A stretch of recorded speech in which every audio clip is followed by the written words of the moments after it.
YouTube sensation Fidias Panayiolou has taken the political world in Cyprus by storm. Known for his online antics, the YouTuber is now an MEP, having garnered nearly 20% of his country's vote. Head of News Justin Stairs has sat down with Mr. Panayiolou for a two-part interview to discuss his political aims, as well as what it's like to move from being an online entertainer to an MEP in Brussels. I want to move on to politics, though. For example, I assume here we talk are. politics. Yeah, let's talk politics. Because, I mean, all right, on Cyprus, is it true, and this is just according to the research that's been done on you, is it true that you're in favour of a bi-zonal, bi-communal solution to Cyprus? Do you have a preference to how things should be sorted out? No, I don't have a preference. It's not true, but I am open to in Cyprus we have, there is two ways of solving the problem. Are you in favor of this or in this?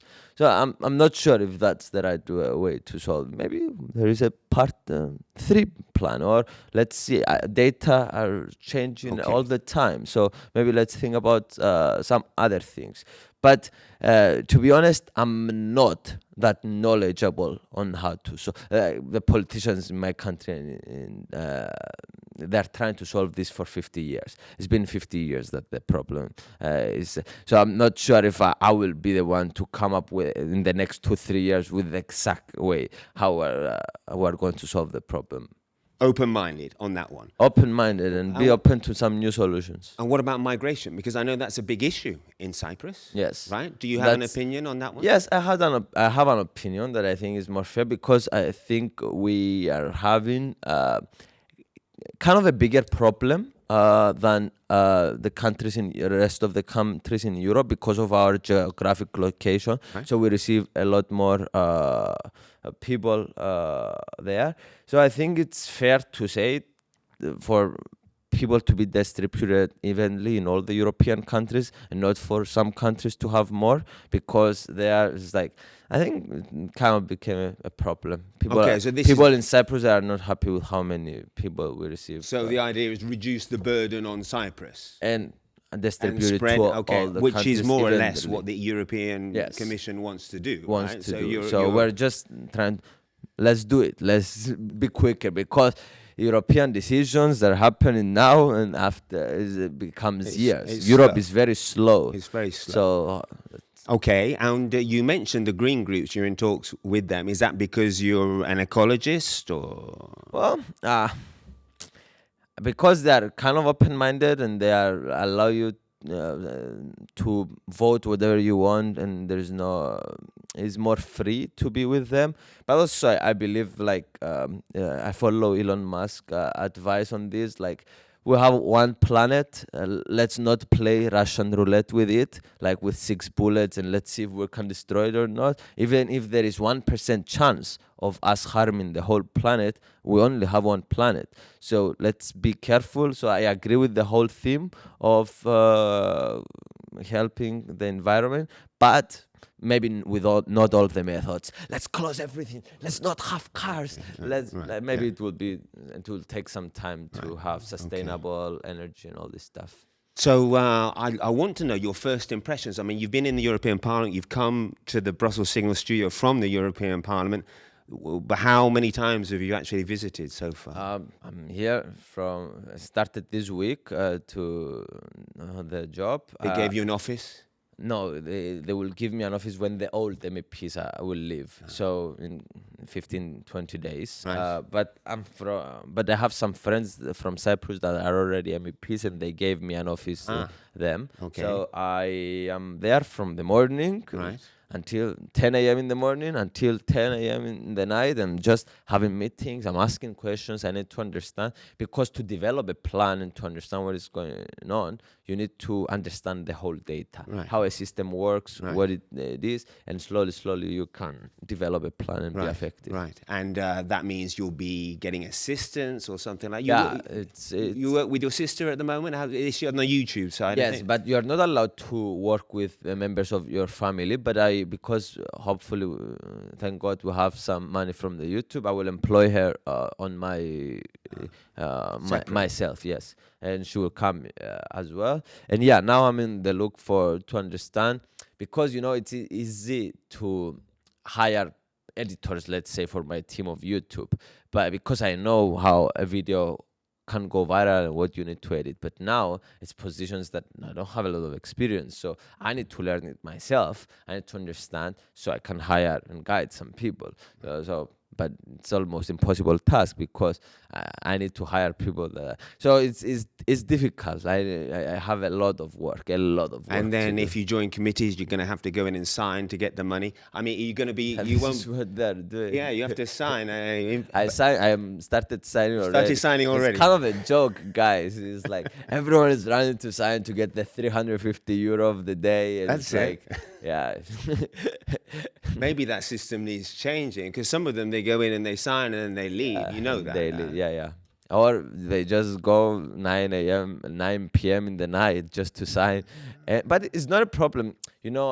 I'm not a big supporter of just, okay, you need to go. It's like the work, you need to judge people based on the outcome of their work. Okay. If you want to work 3 hours a week, okay, and if your team is doing the rest, okay, feel free to do it. Let's just be a good business. Because I'm a businessman, I judge things by the outcome, not by, okay, I came to work today, or I was 2 hours, or I was 12 hours. So I don't know. And then, right, obviously, you're a businessman, and you've been doing very well on YouTube. It says here you've been earning more than $1 million a year. Is that true? Not $1 million a year, but a bit less than that. A bit less than that, but they're not paid as well here in the European Yes, I Parliament. got a big pay cut. Big pay cut. Are you going to be able to carry on doing both? Yes, so apparently you are allowed to do both, which is very exciting. Yeah. So I want to do politician as a full-time, MEP as a full-time, and I want to continue doing YouTube part-time. And one of the stuff that I want to be doing is kind of explain to the whole world how the parliament works. Yeah. So I think it goes together. Also, it gives me leverage for better alliances. And anyway, I think it works hand in hand. And so, as part of this plan, you've been looking at videos about how the Parliament works and how the Commission works. Apparently, there is not a lot. And people don't find it cool as well. So, because there is some videos about explaining, but they have very low views. So this seems like a topic that is not well communicated. Is not that much of an interest to the public. Or they make it boring. Okay, so you can make a boring subject interesting. This is your speciality. That's the cool thing when you're a YouTube. You can be in a corner for 24 hours and make it interesting. Because it's the way that you approach the topic. Okay, now that's going to be... Get ready, people. I mean, you're a man of challenges, aren't you? I mean, if you set yourself some challenges... We were having a talk in the newsroom here, and we said, what can we set you some challenges? I mean, you like hugs. I know that you famously got a hug out of Elon Musk, didn't you? I mean, you could try making some political enemies hug or something in the Europe. I'm wondering if you set yourself any challenges like that. Well, I want for the beginning to kind of take it a bit more seriously, for them to not take me that I'm like a prankster. I want to, and then after I get to know people and all this stuff, maybe I will feel more free to do some more fun stuff. But I think the first impression plays a role to people, and now people are excited about me in the parliament. Everyone kind of heard about the crazy YouTuber that won the elections in Cyprus. So I want to use this as leverage to have good collaborations, good communication. I don't want people to take me as a You're getting serious already. Yeah, but serious in a fun way, baby. I look forward to seeing that. Now, what do you think to the leadership we have today in Brussels? I mean, you know who they are already. We have Ursula von der Leyen, head of the European Commission, Charles Michel, for example, at the Council, Metsola at the European Parliament. Before you came here, what was your impression of these people? To be honest, I didn't see anything about them. Had you heard of them? I heard of them, yes, I know them. But I was not very familiar with them from before. But I saw some videos and they are talking a bit boring. They are just the regular politicians that they not They don't. So I think their communication style can be improved. But other than that, I need to see. Now need to vote about who will lead the European Parliament and the European Commission. So, But I mean, one of the dangers, I guess, of being a free thinker and an ex-prankster, let's call it, no longer. Now you're a serious man. But one of the dangers, you're free at the moment to do what you want. But if you say something wrong, and this is maybe why some of these leaders sound very boring and very dull, because they're thinking very carefully about every word they use, because you put your foot in the wrong place once, yeah, you can be on the receiving end of a lot of hate. You've been on the receiving end of a lot of love, right? Lots of people like you. But if you say something, yeah, casually, even without thinking about, let's think, Israel, for example, or about the Ukraine war, which I'm going to ask you about in a moment, or anything like that, about the Green Deal and farmers.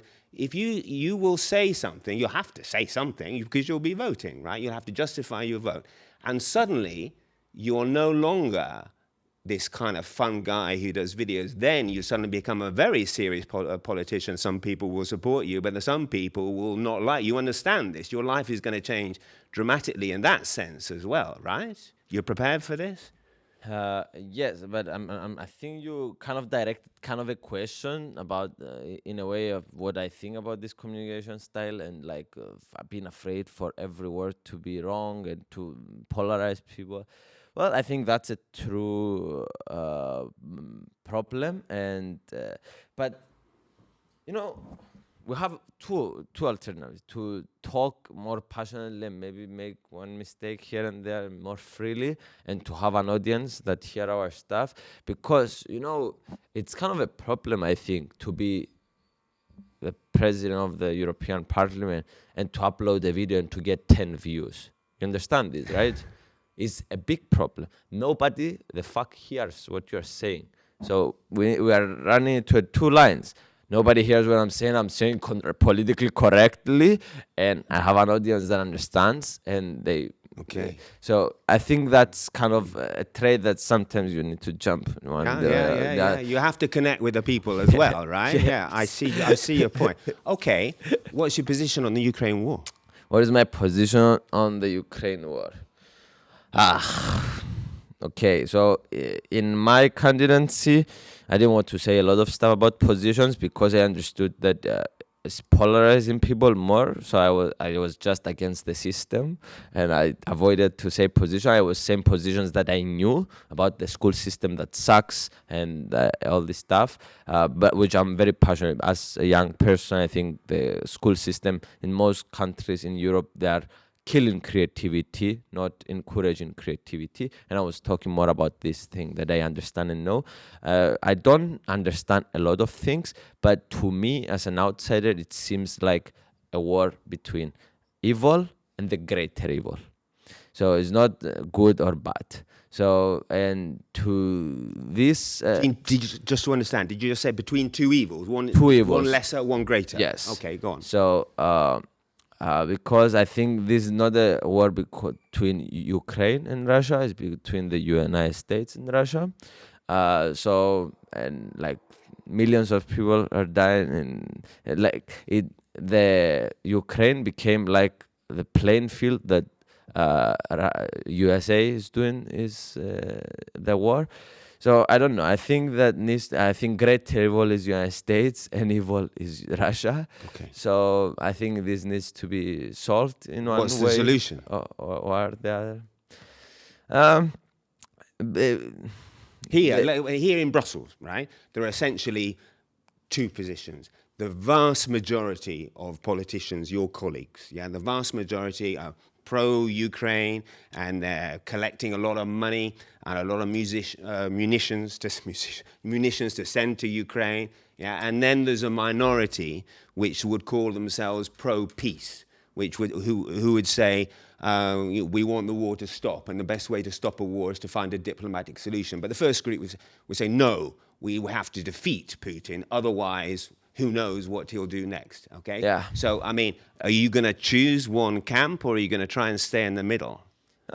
If I need to vote, probably I am going to maybe vote from the people that go for peace. But it depends on every scenario and how the war. If it's after 5 years, things might change. If it's now, my decision will be different. Okay. But yeah. Well, thanks for the honest answer. Anyway, I appreciate that. And what about Gaza? Have you looked at the Gaza conflict? Well, that's a more complicated topic. That's a very complicated topic, and I'm sure I'm not the one to solve it.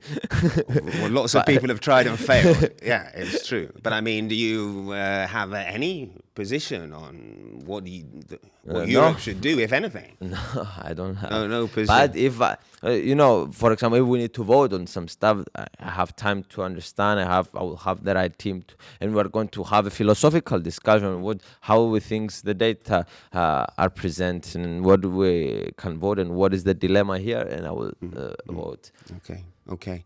That's great, wonderful. I'm just looking at my notes here because I don't want to miss anything out. There's in Greece, I don't know if you know this person. There's some kind of cattle raiser or butcher who's been elected. Have you followed her? It's a woman, right? Do you know? It's her? an interesting situation. I don't know her, but I saw some videos of her. She seems like a regular person that was just randomly the people decided to elect her, which is fun. I like these types of things in politics. Yeah, amazing. And who says that a politician with 20 years of career in politics can do a better job with another butcher? So it's like, maybe the person, because a lot of the times the people in politics, they are in their own bubble and they forgot about the actual people.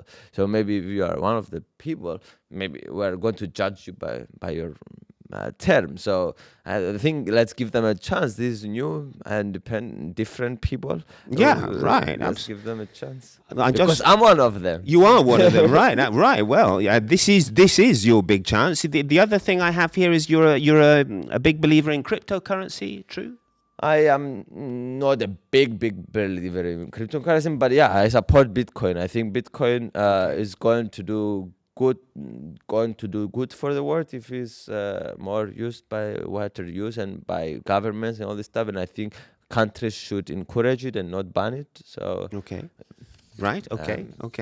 And artificial intelligence. I think that's the challenge, and I think that's one of the biggest reasons that I wanted to get involved with politics, because I will understand artificial intelligence. I can help with.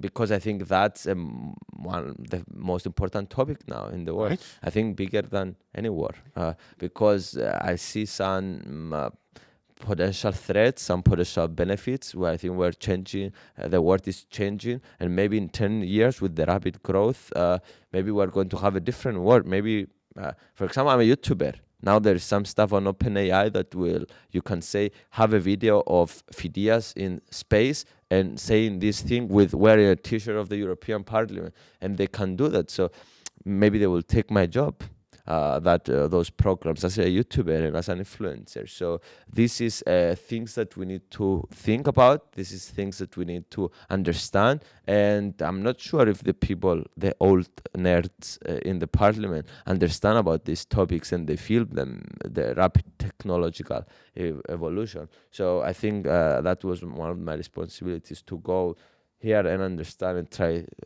to cover the artificial interface between artificial intelligence and politics, that kind of thing. Yes. I know that Elon Musk is very worried, in fact, about AI. Very worried. He is very worried, but now he's one of the. But he have companies.